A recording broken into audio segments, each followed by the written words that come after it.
Bonjour tout le monde, bienvenue sur ma chaîne, bienvenue aux nouveaux abonnés. Je remercie les abonnés de votre fidélité, vos likes, vos partages et vos gentils commentaires et vos dons. Je vous retrouve aujourd'hui pour une nouvelle guidance pour les flammes jumelles à tout niveau de parcours. Nous verrons dans quelle énergie est le masculin sacré, puis dans quelle énergie est le féminin sacré, où en est le lien, quelles sont les choses à travailler ou à libérer, comment ça va évoluer, et puis on terminera par une réponse à vos questions au choix. Allez, c'est parti. Allez, aujourd'hui, dans quelle énergie est le masculin sacré? Le masculin sacré, c'est une énergie yang, une énergie d'action. Ça peut être un homme ou une femme. Plus vous avancez sur votre parcours, plus les énergies peuvent switcher, échanger et être inversées. Ce qui fait que vous adaptez, vous voyez ce qui résonne en vous. On a le magicien avec le chiffre 8. Alors c'est intéressant parce qu'aujourd'hui nous sommes le 8 août, c'est un portail énergétique. Et là on a le masculin sacré qui se retrouve avec ce chiffre 8. Là on va nous parler d'équilibre, on va nous parler d'équilibrer à la fois la partie spirituelle et la partie matérielle. On a vraiment un masculin sacré qui va être à l'écoute de son âme et qui va aussi manifester en fait la volonté de son âme, incarner pleinement son âme, incarner pleinement cet amour divin en étant pleinement aligné entre le haut et le bas. Là, c'est la mise en pratique, la mise en œuvre de cet amour divin, l'incarnation et la mise en œuvre. Dans quelle énergie est le féminin sacré aujourd'hui? Le féminin sacré est une énergie yin, une énergie d'accueil. Donc ça peut être un homme ou une femme également, vous adaptez. Nous avons l'initiatrice avec le nombre 10. Là, on a une féminine qui avance sur son chemin, quelque chose de lumineux, à l'écoute de son intuition, de ses ressentis, qui avance, qui ne tourne pas, qui ne se retourne pas en fait, qui est déterminée, décidée à avancer sur son chemin. Alors pour le moment, elle est seule, mais elle est à l'écoute de son intuition et elle va vers plus de lumière, elle est à l'écoute de son cœur qui la guide, ainsi que ses guides. Hein. Alors, on va voir maintenant dans quelle énergie est la relation aujourd'hui. Quelle carte représente la relation?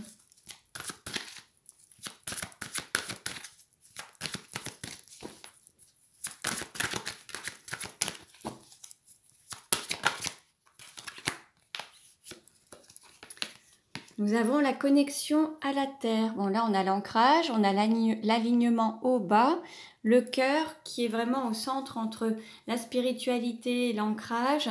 On est vraiment avec le cœur, on est aligné au cœur. Bon, ça, c'est super chouette parce que là, on a un alignement des énergies et cet amour divin, pardon, divin, bah, vous voyez, c'est vient s'incarner pleinement sur terre, en fait. Alors, on va aller voir. Nous allons voir comment le masculin sacré peut-il mieux s'aimer dans la relation avec son autre. Comment le masculin sacré peut-il mieux s'aimer dans la relation avec son autre. On lui dit s'aimer c'est conduire sa propre vie et s'aimer c'est accepter et aimer son corps. Bon là il y a une idée de bienveillance, d'incarner pleinement son corps, d'être pleinement dans son corps, hein, d'aimer son corps tel qu'il est, dans son entièreté, et conduire sa propre vie, celle qu'il attend, celle qui lui est destinée en fait, hein, et ne pas forcément tenir compte des autres, mais c'est vraiment mener sa vie comme il doit la mener telle qu'elle lui est destinée, hein, et ne pas se laisser guider, conduire, je dirais, par les autres, ou alors ça peut être les parents, la famille, d'autres personnes. Et puis aimer accepter son corps, c'est vraiment être dans la bienveillance en fait. Hein. Alors pour ceux et celles qui pourraient avoir du mal à conduire leur propre vie, il pourrait y avoir des petits problèmes urinaires en fait. Généralement, on peut avoir des problèmes au niveau de la vessie pour ceux et celles qui ont du mal à mener leur vie en fait. Hein. Donc c'est possible, vous voyez, si ça vous parle ou pas. Voilà, en tout cas, ce qui se passe quand je travaille en kinésiologie, c'est ce qui ressort souvent. Et la vessie est en lien avec le méridien haut. Et l'eau, bon bah voilà, hein, c'est tout ce qui est eau dans le corps. Donc voilà. Ensuite, aimer et accepter son corps, pardon, c'est être aussi à l'écoute de son corps, de ses ressentis, de ce qu'il nous évoque, de ce qu'il nous dit. Parfois, on ne va pas forcément être bienveillant, on va avoir mal quelque part, au genou par exemple, et puis on va se dire, bon, c'est pas grave, on continue, on continue. Et si on est à l'écoute de nos genoux, le genou, il y a le je et le nous, c'est-à-dire quelle place je prends dans le nous. Le nous qui peut être la famille, la société, l'autre et moi, le couple ou les enfants, quelle place je prends dans le nous. Donc voilà un petit exemple également. Allez, comment le féminin sacré peut-il ou peut-elle mieux s'aimer dans la relation avec son autre? S'aimer, c'est être en accord avec soi-même. Être en accord avec soi-même, c'est sortir de la dualité, être pleinement aligné. Les pensées, les paroles, les actes, les ressentis, tout va dans le même sens. C'est pas j'aimerais bien mais je peux point, ou je dis oui mais je fais non, ou je dis non mais je fais oui. Vous voyez, c'est vraiment être aligné entre ce qu'on pense, ce qu'on dit, ce qu'on fait et ce qu'on ressent. Allez, on continue et nous allons voir quelle est la vie antérieure en lien avec la situation actuelle du masculin sacré.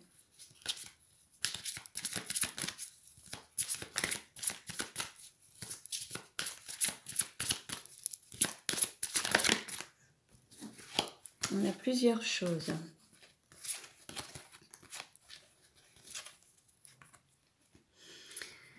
On peut avoir un masculin sacré qui est concerné par la blessure de l'abandon ou qui a peur d'abandonner sa famille ou qui a eu un sentiment d'abandon enfant. On a cette blessure d'abandon qui peut être présente ou un sentiment d'avoir été abandonné ou peur d'abandonner les autres. C'est possible. Vous voyez, si ça résonne en vous, c'est pour voir un petit peu quelle est votre position. Ensuite, on a un masculin sacré qui aime aider les autres, qui apporte son soutien aux autres, qui est vraiment dans l'aide aux autres, que ce soit à travers des services rendus, le fait de rendre service à des amis, à tout le monde, ou l'aide aux autres à travers le fait de tendre la main à des personnes en difficulté ou avec des problèmes émotionnels, physiques. Et puis, ça peut être aussi un métier d'aide aux autres à travers soit un métier de service, mais ça peut être aussi un métier médical, paramédical, pour aider les autres.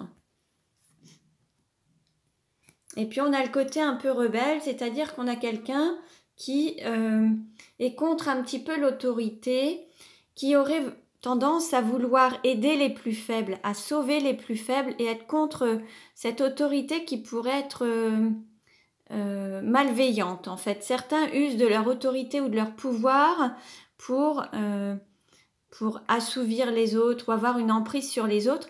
Et là, le masculin sacré se rebelle face à tout ça, c'est quelque chose qu'il ne supporte pas. Le masculin sacré ne supporte pas l'injustice.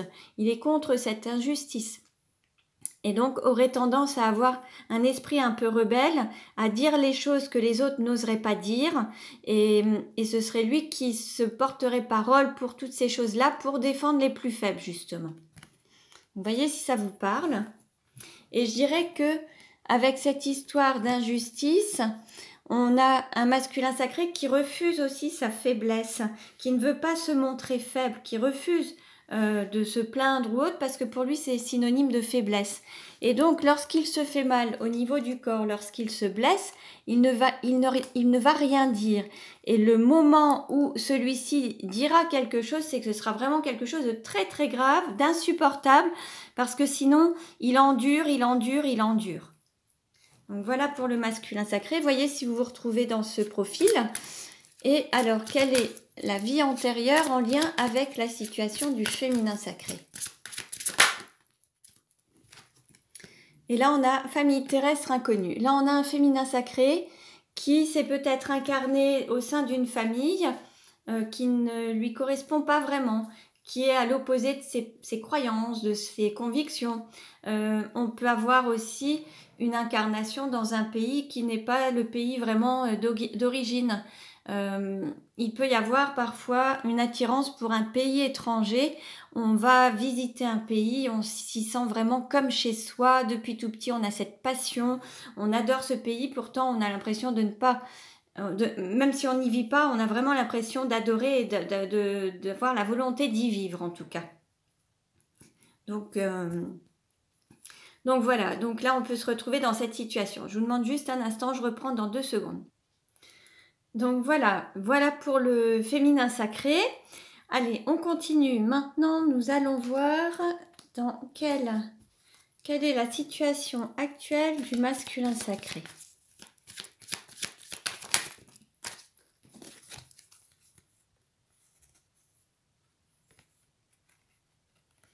Alors, là, on a un masculin sacré qui doit faire un choix au niveau professionnel afin de trouver un équilibre et équilibrer ses priorités dans sa vie. L'argent, le travail, il y a un choix à faire. On peut avoir un masculin sacré qui est dans une reconversion professionnelle. Alors, certains vont s'orienter dans une direction en regardant si c'est le salaire qui est préférable ou si c'est la passion du métier qui leur plaît. Et donc, il va y avoir un choix peut-être à faire entre ce qu'on aime faire, ce qu'on fait avec amour, ou choisir de travailler pour gagner cet argent, pour la paye, le salaire. Donc, il y a cette possibilité, il y a un choix d'orientation. Et puis là, on a un blocage sentimental au sens où c'est comme si le masculin sacré avait l'impression d'être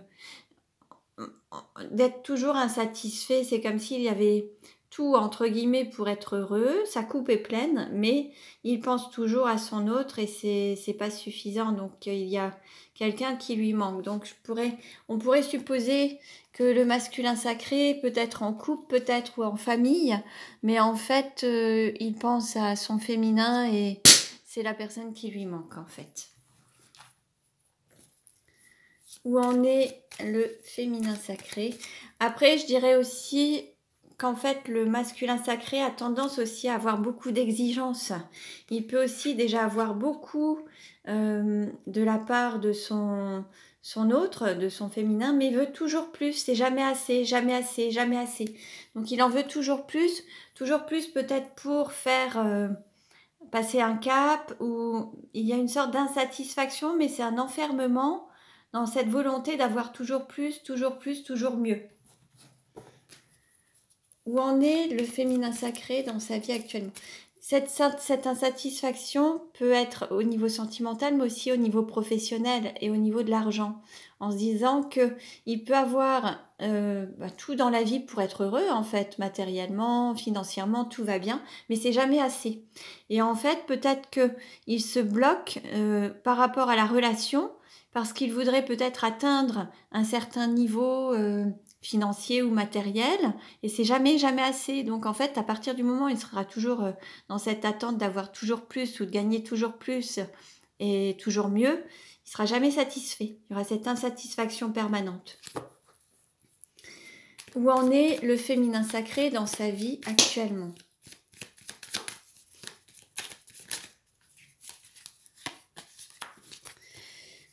Alors,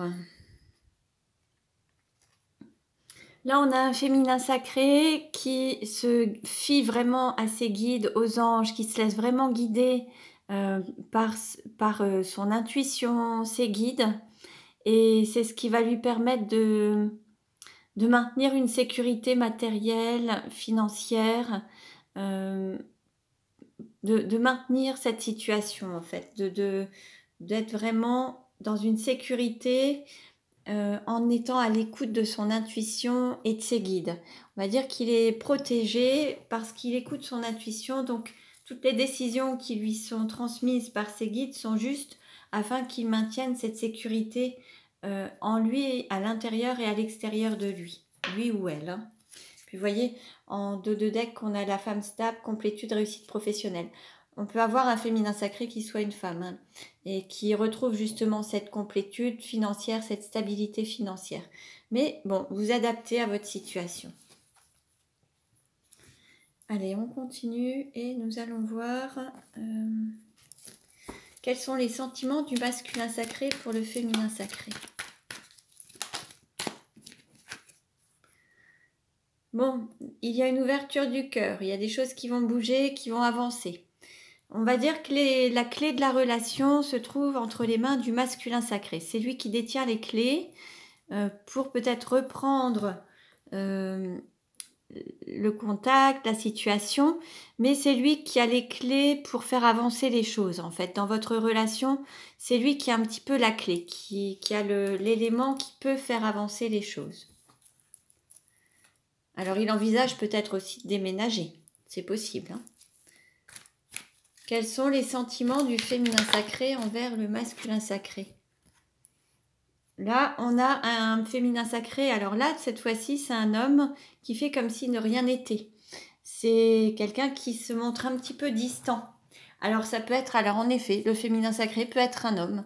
Donc vous adaptez, auquel cas ce serait plus vous qui pourriez être dans ce côté masculin sacré. Vous voyez un petit peu, là on a pour le féminin sacré, quelqu'un qui se détourne un petit peu de la relation. D'ailleurs, on avait vu ce féminin qui partait, qui faisait sa propre route à l'écoute de ses ressentis.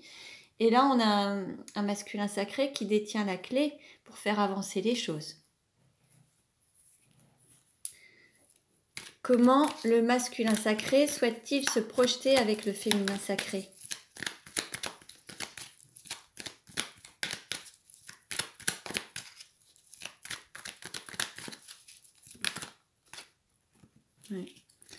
Oui, le retour du passé, envie de reprendre comme avant, envie de se retrouver, qu'il y ait vraiment un retour. Alors, sauf que là, on est dans une triangulaire, on a un masculin sacré qui serait peut-être prêt à recommencer comme avant dans une forme de triangulaire. Alors, c'est pas forcément ce qu'il y a de mieux, mais en tout cas, il y a la volonté de reprendre la relation avec son ex-partenaire, soit de faire la démarche pour aller retrouver son autre, ou alors ça fait partie de ses souhaits et de ses attentes. En tout cas, il a vraiment envie de reprendre les choses, la relation.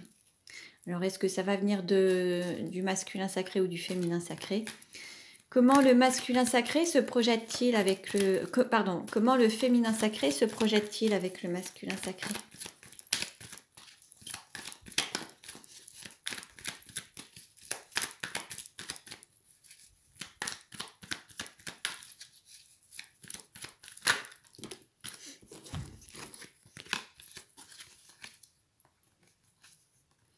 Bon, là, on nous parle de force, de courage.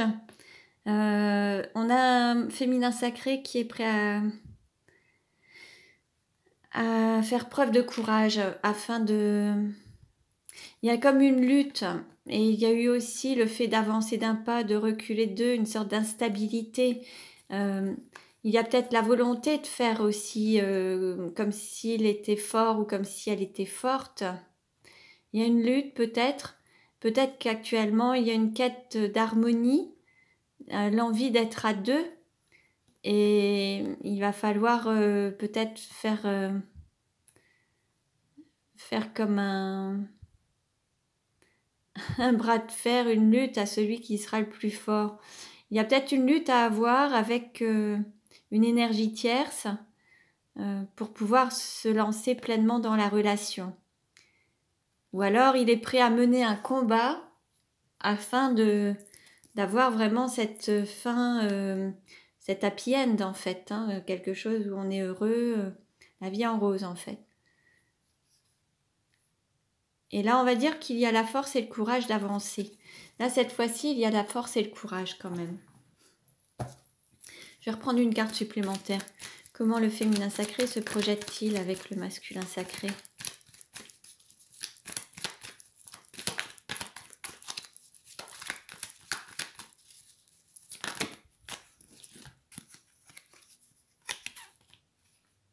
On est sur la période d'été. Bon, il y a le côté père de famille, une relation en catimini, on ne montre pas tout, on ne dit pas tout, on fait l'indifférent, on cache ses émotions, ses sentiments, on ne dévoile pas tout. On a un féminin sacré qui peut être père de famille et qui a déjà une famille et donc il ne peut pas dévoiler tous ses sentiments. Mais en tout cas, on va dire qu'il n'a pas envie de s'embêter en fait. Il veut rester, il n'aime pas les conflits, il a envie de rester dans une atmosphère chaleureuse et détendue en fait. Hein. C'est vraiment l'envie d'être dans quelque chose de donner une apparence où tout va bien. Alors qu'en fait, il y a des petites choses qui ne sont pas dites et il y a des non-dits. Quelle carte représente la relation aujourd'hui ?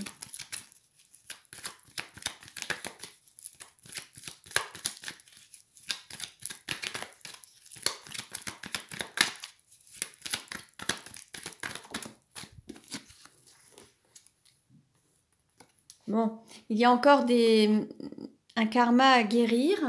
Bon, c'est une relation que vous vivez depuis maintes et maintes vies antérieures, en fait. Et il y a encore un petit peu un karma à guérir dans votre relation. Il y a encore des petites choses à guérir.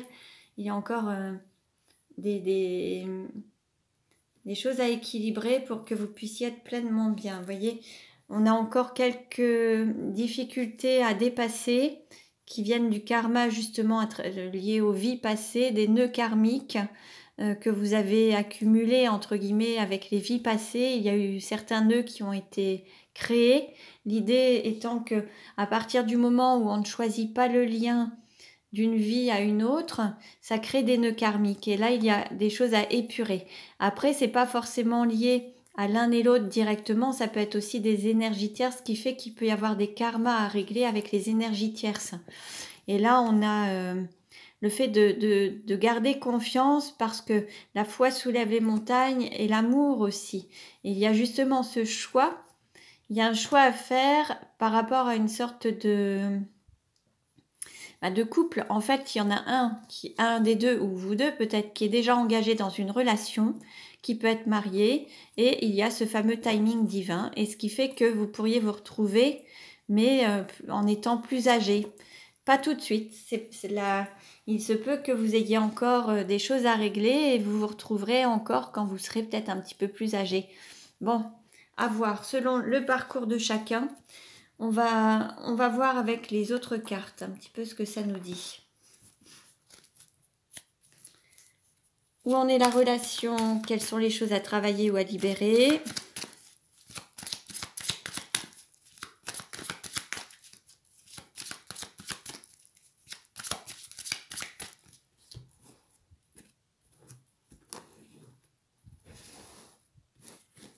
Alors, quelle carte représente la relation aujourd'hui? Qu'est-ce qui va aider ou contrecarrer? Quel est le conseil donné? Comment ça va évoluer à court terme? Comment ça va évoluer à moyen terme? Alors, en dos de deck, bon, en dos de deck, on nous parle d'amour partagé et heureux. La corne d'abondance, bon, c'est quand même ce à quoi vous êtes destinés l'un et l'autre. Vous êtes destinés l'un à l'autre, mais cet amour, vous êtes là pour le vivre, hein, et l'incarner pleinement. Bon, période de rencontre, il y a des portes qui s'ouvrent pour aller vers cet amour, il y a des opportunités à saisir.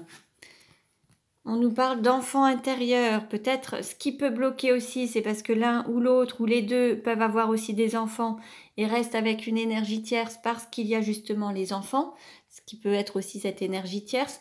Il peut y avoir un problème lié à des enfants, au sens où c'est ce qui vous empêche de vous retrouver, c'est possible. Alors que ce soit des enfants en bas âge ou des enfants qui ne sont pas totalement autonomes, indépendants, ou le fait aussi que ces enfants refusent certaines choses, c'est possible aussi. Ça peut poser problème. Ou alors l'idée c'est aussi de se reconnecter à son enfant intérieur et d'être à l'écoute de ce qui vous met en joie, ce qui vous fait plaisir. Le conseil qui est donné. On nous parle d'invitation, de répondre favorablement à une invitation, d'envoyer une invitation, de recevoir une invitation. En tout cas, c'est de renouer des liens et de s'inviter. Alors, bon, ça peut être au restaurant, en sortie, en tout cas, il va y avoir une invitation. À court terme, on nous parle de période de deuil. Donc, à court terme, il y aura certainement un deuil à faire avec une histoire du passé, avec une énergie tierce, avec un mari, femme, peut-être un deuil à faire par rapport à ça. Il peut y avoir à court terme un deuil, oui, par rapport à des habitudes, le fait de passer à autre chose, de tourner la page pour pouvoir commencer une nouvelle histoire sur de nouvelles bases. Il faut tourner le dos à un passé, se libérer du passé pour aller vers le changement et faire le deuil du passé, le deuil de certaines relations passées peut-être aussi avec des ex ou avec un conjoint ou une conjointe. Mais l'idée, c'est de faire le deuil d'une situation, ça peut être professionnel également, ou le deuil d'un lieu de vie, le deuil d'un pays, enfin, tout est possible pour s'ouvrir à autre chose, en fait. Et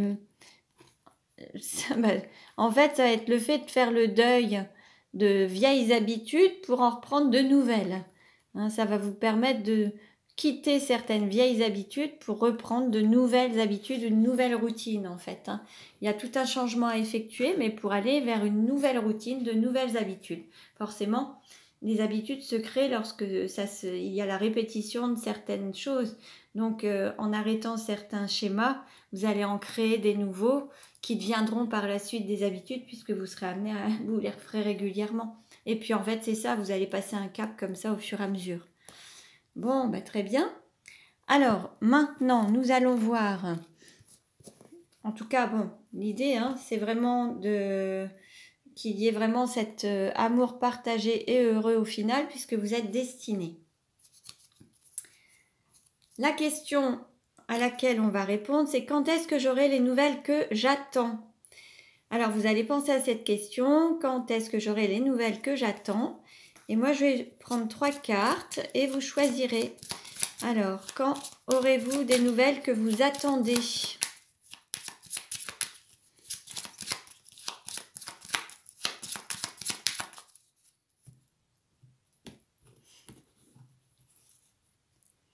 Alors, la première, la deuxième et la troisième. Donc, je baisse un petit peu. Donc, première, deuxième ou troisième, vous choisissez. Et pour ceux qui ont choisi la première, on vous dit lorsque vous cesserez de l'espérer. Donc, reconcentrez-vous, recentrez-vous sur vous, pensez à vous et à un moment, ça arrivera puisque vous ne vous y attendrez plus.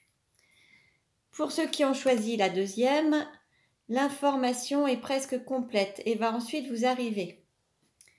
Pour ceux qui ont choisi la troisième, cela arrivera très vite, pas tout à fait comme vous le pensiez. Donc voilà pour aujourd'hui, j'espère que cette guidance vous a plu. Vous pouvez liker, vous pouvez vous abonner si ce n'est déjà fait. Je vous remercie de votre écoute. Vous pouvez cliquer sur la cloche pour recevoir les notifications des prochaines vidéos. Je vous dis à très bientôt et prenez bien soin de vous.